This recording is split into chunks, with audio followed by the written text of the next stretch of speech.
This is the first in a series of short videos where I'm going to explain in great detail some of my favourite asanas.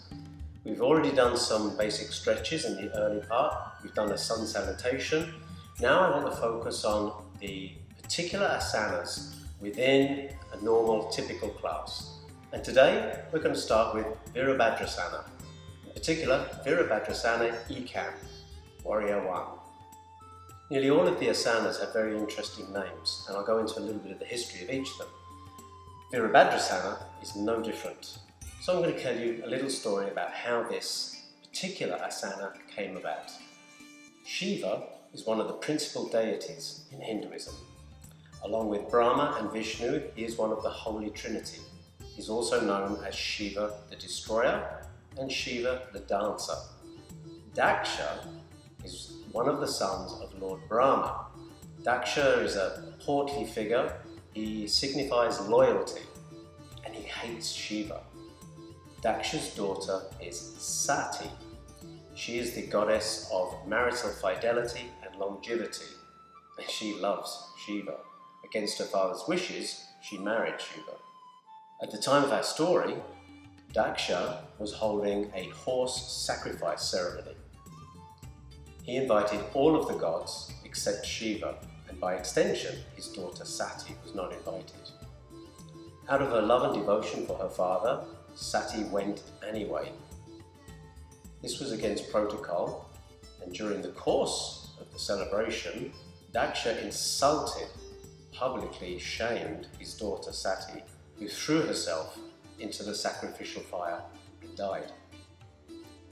Lord Shiva, on hearing the news of the death of his wife, in a great rage he tore a lock of his hair and threw it to the ground, thereby summoning Virabhadra.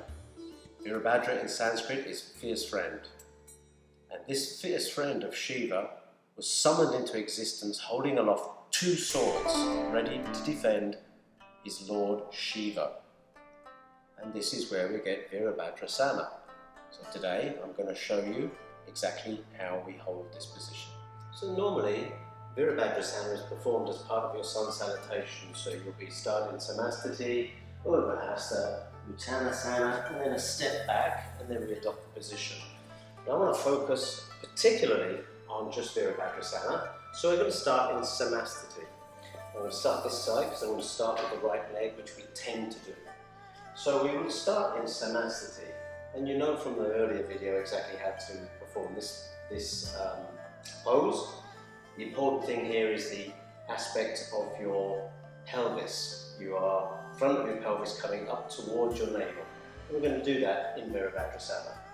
So it's from here, from Samastiti, we're going to take a long step back with our right leg. Now immediately you'll see my toes are coming out at 45 degrees.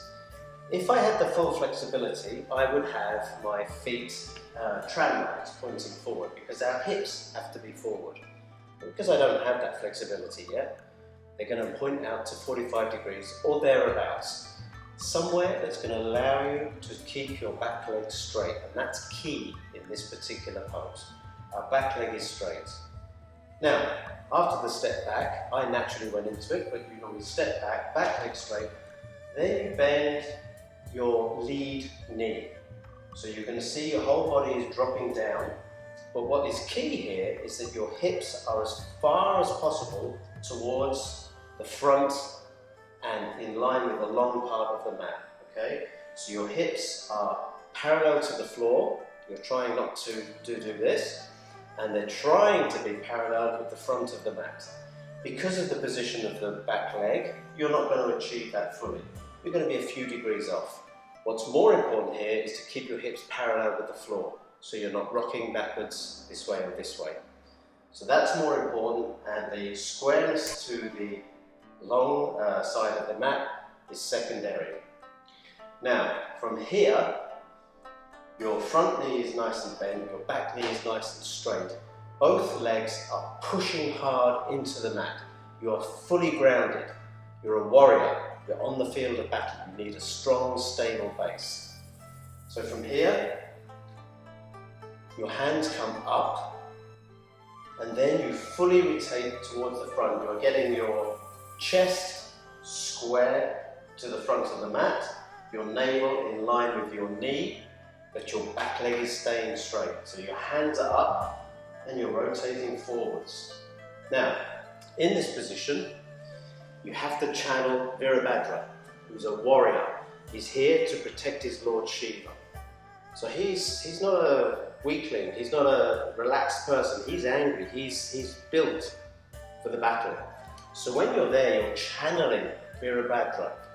Both of your feet are pushing hard into the mat. If you imagine the mat wasn't there, your feet would come together. This is pushing firmly down into the mat. The outside edge of your back foot is pushing hard into the mat. This leg is locked and fully tense. This is bent and fully tense. You're forward, you're a fierce warrior. These hands coming up are not relaxed either. You're holding two heavy swords and you're holding them up high.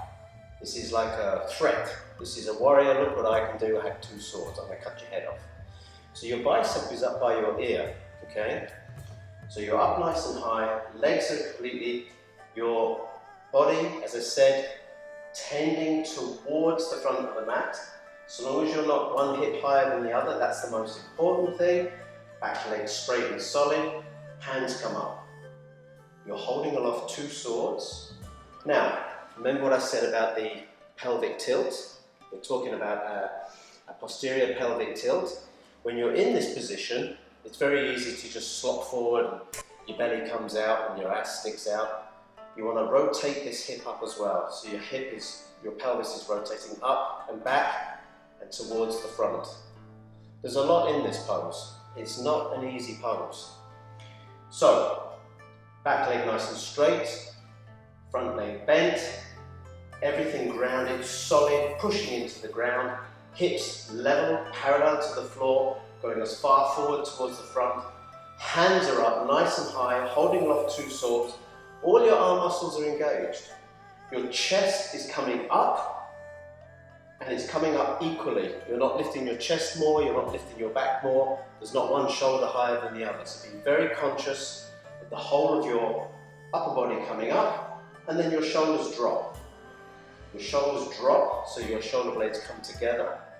And there you have the swords. Now, as with all of the asanas, you have to breathe. You should be able to meditate in this position. The purpose of doing our asanas and training our body is so that we can achieve these positions with a calmness of mind and our body is not bothering us. We have the strength to stay in a position for a number of minutes. So practice this.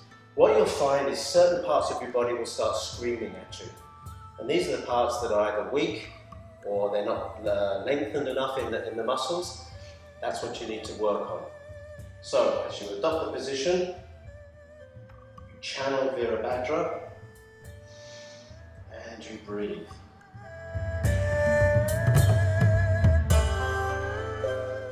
So, once again from the other side, as we'll do it normally as part of our sun salutation, let's just imagine that we've done this, so we're stepping back. We step back,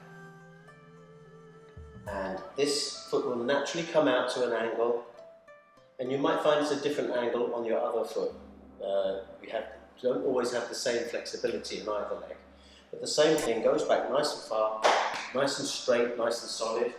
This front leg bent, hips round towards the front, level, okay? Turning round to the front, hips are, pelvic tilt is like this. So the front of your pelvis coming up towards your nombril, and here.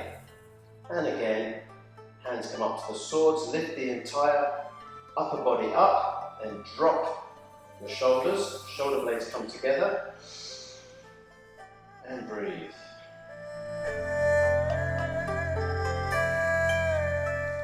Seen from another angle, same thing, back leg, or right leg in this case, comes back, you drop down into the position. You want to feel a stretch on your gastrocnemius, soleus muscles in the back leg. This is a stretch for there as well as a strength and strength of legs. It's also a stretch. and this is going to help you in the down dog by alternating these poses. But again, from another angle, again, making sure the hips are parallel to the floor, going as far forward as you can.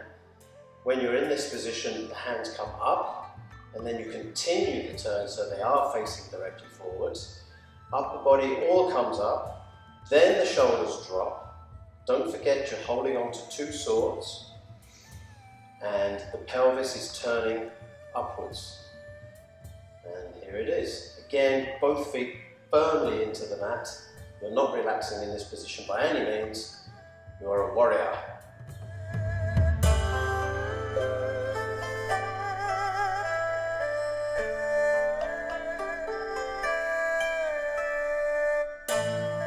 If you like, you can practice just the lower part of the body.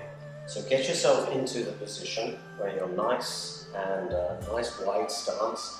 This, in the fully, if you were BKS Iyengar doing this would be 90 degrees. It's like really, really low, and his back leg is almost pointing forwards. And he's a master.